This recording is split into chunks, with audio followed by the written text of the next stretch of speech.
This is Stanislav Petrov. He's a lieutenant colonel in the Soviet Air Defense Forces, and right now he's sitting alone in a quiet bunker outside Moscow. It's late September 1983. Petrov is responsible for monitoring the Soviet early warning satellite system. It's a routine job. Signals come in.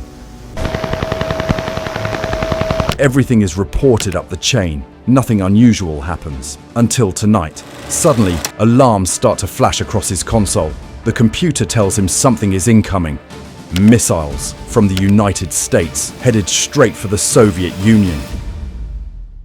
The year is 1983. The Cold War isn't just cold, it's freezing. Across two superpowers, nuclear arsenals are primed, fingers hover near buttons, and every move is interpreted through the lens of suspicion.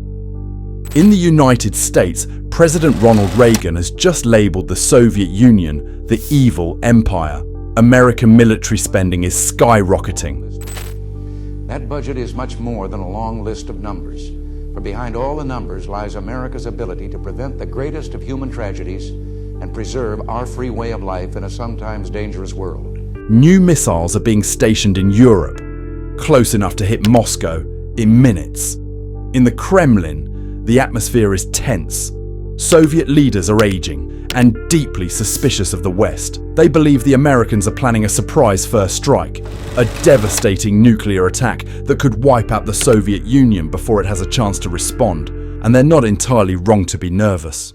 American war games and military exercises are becoming larger, closer to Soviet borders, and increasingly realistic. From Moscow's perspective, the line between a drill and the beginning of World War III is starting to blur.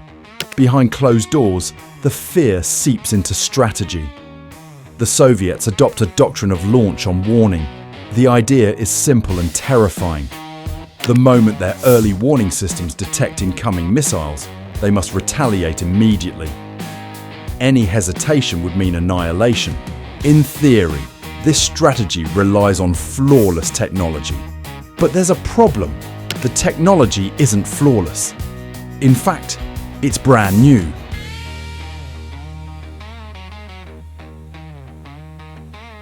The Soviets have only recently deployed their first early warning satellite system, a network called OKO. It's designed to spot the bright infrared flare of missile launches from space. On paper, it's cutting edge. In practice, it's still riddled with blind spots and glitches.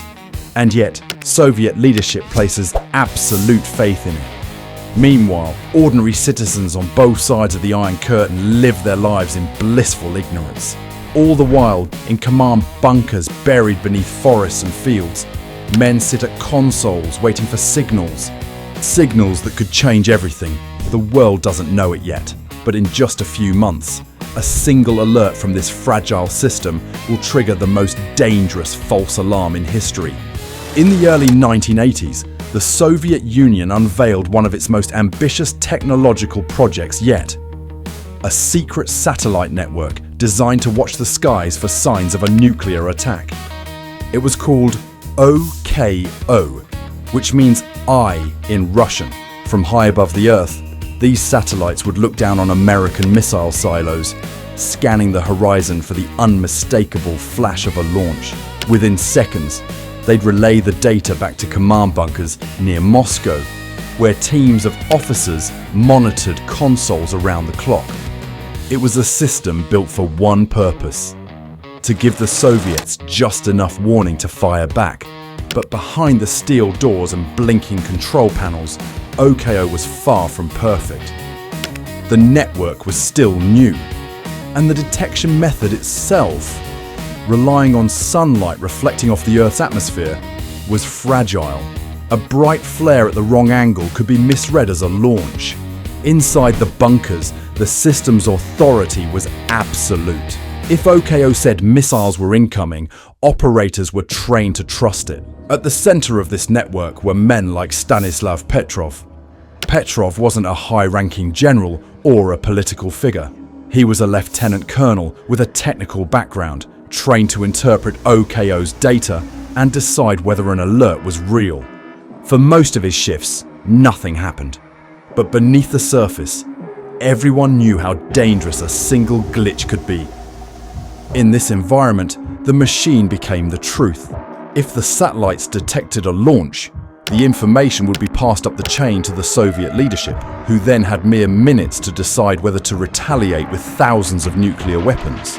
The entire system depended on the assumption that OKO would never be wrong. But it was. The people inside these bunkers didn't know it yet, but the technology they trusted was fatally vulnerable. Under the right conditions, a perfectly ordinary reflection of sunlight off high-altitude clouds could look exactly like a missile launch. And one night, that's exactly what happened. It's just past midnight, September 26, 1983. Deep underground, inside the Serpukhov 15 Early Warning Center near Moscow, Lieutenant Colonel Stanislav Petrov begins his shift. Outside, the world is quiet. But inside the bunker, the atmosphere is heavy. The Cold War is at a breaking point. Only weeks earlier, a Soviet fighter jet shot down Korean Airlines Flight 007, killing all 269 people on board, including a US congressman. In Moscow, paranoia is at fever pitch. For Petrov, though, tonight seems routine. And then, it happens. A sudden shrill alarm cuts through the room. The bunker erupts into movement. Officers rush to their stations. On Petrov's monitor, the computer shows the trajectory of a single missile, launched from the United States, heading straight for the Soviet Union. Protocol is clear. Report the alert immediately. Higher command will verify, and if confirmed, the Soviet leadership will retaliate. There's no time to waste, but Petrov hesitates. One missile? It doesn't make sense. If the US were launching a first strike, why would they start with just one? Seconds tick by. Then the alarm sounds again. 2 missiles, 3, 4, 5. The computer now shows multiple launches, each one heading toward the Soviet Union. The room is in chaos. Officers stare at their screens, pale-faced. The satellite data looks perfect. According to the machine, this is it. Petrov knows what's at stake. If he reports this as a genuine attack, the information will be passed to the highest levels of the Soviet military. Within minutes, thousands of nuclear missiles could be launched in response. Millions of lives hang on his next decision. But something feels wrong. Petrov studies the data carefully. The alerts come from the same satellite. There's no radar confirmation. Ground stations report nothing, and the launch pattern still doesn't add up. In training, he'd been taught to trust the system, but right now, his instincts are screaming that this is a mistake. He takes a breath. The alarms continue. The lights flash. The room waits for his call. Finally, Petrov picks up the phone. He tells the duty officer on the other end. It's a false alarm. Every eye in the bunker turns to the clock. A real missile would take about 20 minutes to reach the Soviet Union. Minutes pass. Nothing happens. The screens stay empty. The radar remains silent. Petrov was right. There were no missiles. For a few long minutes, time stood still inside Serpukhov 15. Stanislav Petrov leaned back in his chair, hands trembling.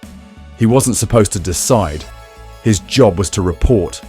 But in those critical minutes, he had gone against the system, against training, against the machine, and he had been right. But this wasn't a triumphant moment.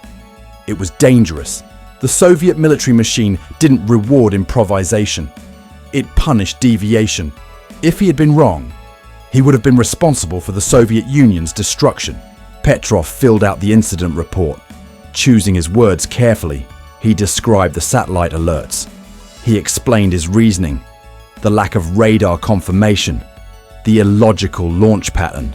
When the morning came, senior officers arrived. They read his report in silence. He was quietly transferred to a different post, away from the early warning system. Officially, the malfunction was later traced to a rare phenomenon, sunlight reflecting off high-altitude clouds, tricking the Soviet satellites into detecting missile launches where there were none.